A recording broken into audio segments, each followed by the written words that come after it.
Hello, everyone. Welcome back to the Melanin Margin, the weekly chat show where conversations about race are never off the table. We're your hosts, Quaviondre Williams. And Daquon Wilson. So let's get into this week's conversation. What's hot on the table this week?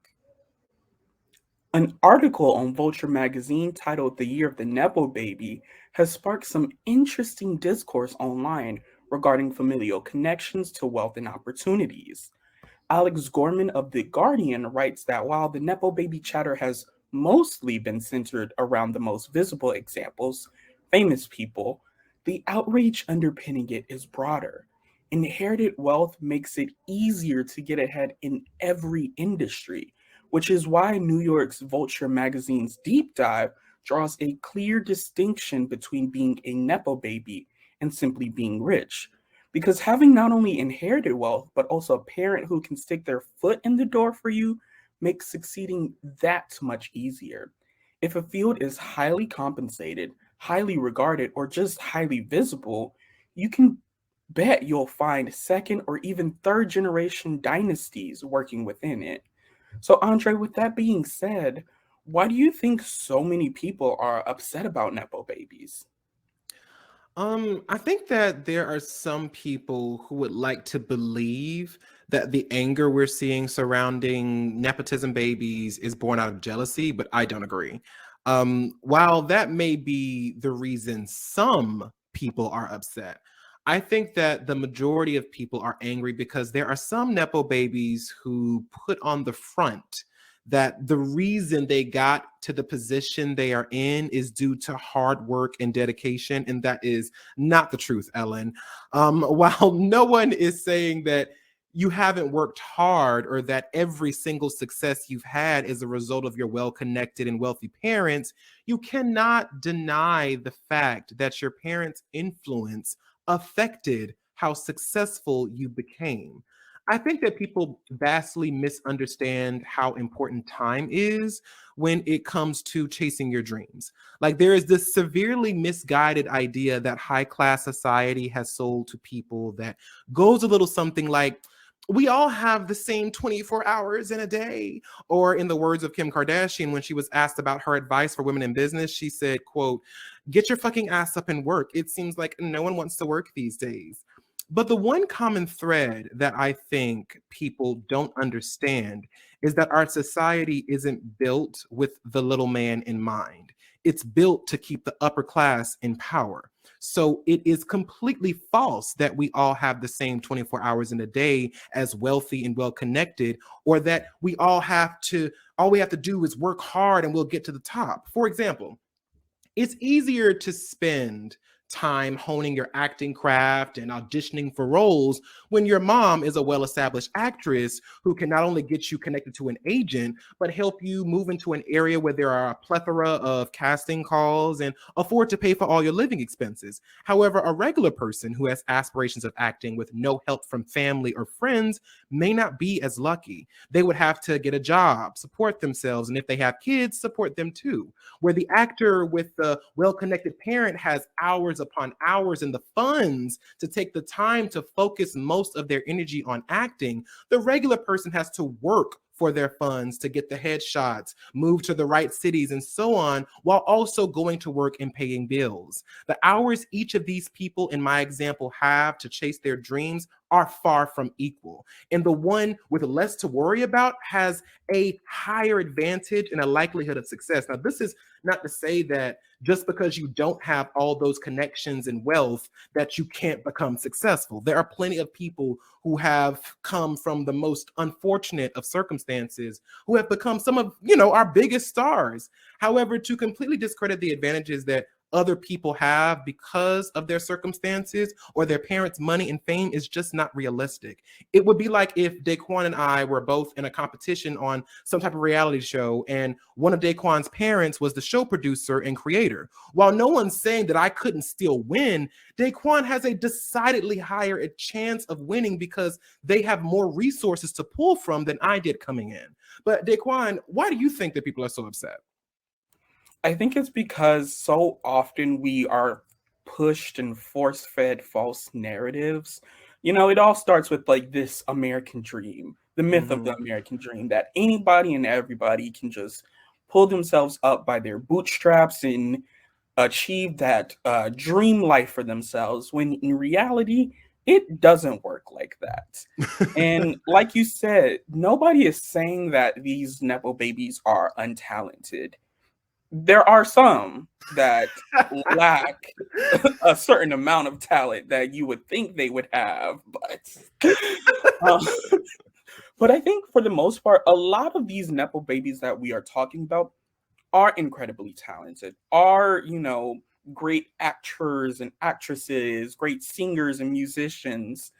And that's not the point that we're getting at when we're calling out these Nepo babies. Like you said, we are talking about how they had access to so many different opportunities. It makes it a lot easier to break into the music industry when your parents can fund you studio sessions, when your Hmm. parents have connection to a producer who will listen to your tracks and, you know, give you feedback, everything like that. And I feel like this is not something that is far removed from everyday society. I mean, even for working class people, it's easier to get a job somewhere if somebody who works there knows you and can vouch for you. It's called a Hmm. reference. And we Hmm. all use references in our lives, whether it's applying for colleges, getting jobs, et cetera, et cetera. So it's not something far removed that, you know, having somebody in the industry or having a connection to that industry makes it easier to be successful in that industry. And I also want to go back to what you're saying about the whole everybody has the same 24 hours in a day, because girl, no, we don't. We There do are people not. who are working 2 to 3 jobs just to survive. If you're working 20 hours a day and you have 4 hours to sleep, what time you have left to really be hustling to grind, to get that music out, to, you know, publish something on SoundCloud or iTunes or Spotify, or get that audition tape in? And I also think that one of the biggest problems with Nepo babies in this conversation is there's already such a mysterious aura around a lot of these industries. When it comes to the arts, especially things like theater, music, etc., we focus on the final product. For Hmm. most of the times, the final product is the only thing that we see. We don't know how it came to be. We don't know how a person got the studio time, etc., to do this project. And there are a lot of mechanisms that lead up to that final product that the average person really wouldn't know much about. So when you have to not only try to find time to do all of these things, but also teach yourself how to break into the industry, how to produce a track, how to make an audition reel. That is extremely hard to do all of those things and still perform and play on the same playing field as people who have had acting coaches since they were in diapers. Yeah. No, I fully agree. And I also don't think that being a Nepo baby is necessarily a bad thing. Like, first off, you can't choose who your parents are. And second off, nothing is wrong with being the child of well connected parents. You just have to be willing to acknowledge that this is, in fact, the case. Like, it really boggles my mind how there are so many celebrities who we know for a fact have parents who have given them a quote small loan of $1 million, or even on a smaller scale paid for their living expenses so that they are able to focus on their dreams, but still like to pretend as if they started from the bottom. Like, no baby, you started from the middle. Like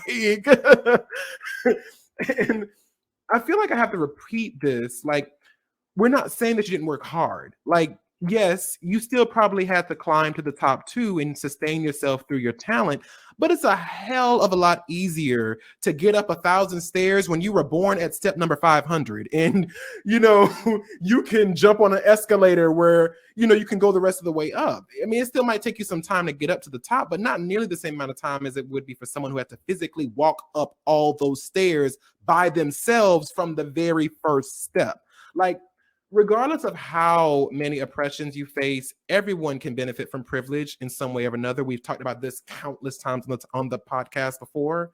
So no, no one's saying that you shouldn't, you know, you should feel bad that you're a Nepo baby. Just be upfront about it. Recognize the privilege you get from that and move the fuck on. Like, and if you really want to serve the worlds, you know, use some of that privilege and opportunity to help people, you know, who don't have those same connections and opportunities and make it easier for them. But Daquon, what do you think? Do you think being a Nepo baby is technically a bad thing? No, not at all. I think that it comes down to how these Nepo babies move in society. I think that a lot of times we see this kind of dissonance when it comes to it. A lot of Nepo babies won't acknowledge the privileges that they had because they feel like somehow acknowledging their privilege diminishes their talent. When in Ooh. reality, those two things are separate. You can Mm-hmm. have privilege and you can also have talent. And that Exactly. is the problem that a lot of people face because we're seeing time and time again. I think there's a new article every few months where somebody is like, oh, social media stars are ruining this industry, making, acting so just drivel and all of these different things. And it's like, is it really that social media stars are ruining these industries or providing another accessible route to get To into get these into this industry. industries? That's the thing, because yes, you had to audition in front of this TV director, or you had to be in the Mm-hmm. studio and have this producer, you know, ripping out your tracks for X, Y, and Z, and these people posting their stuff on SoundCloud or posting TikToks of like them acting and doing skits and all of that stuff and getting attention. It's completely different. So many people have access to social media.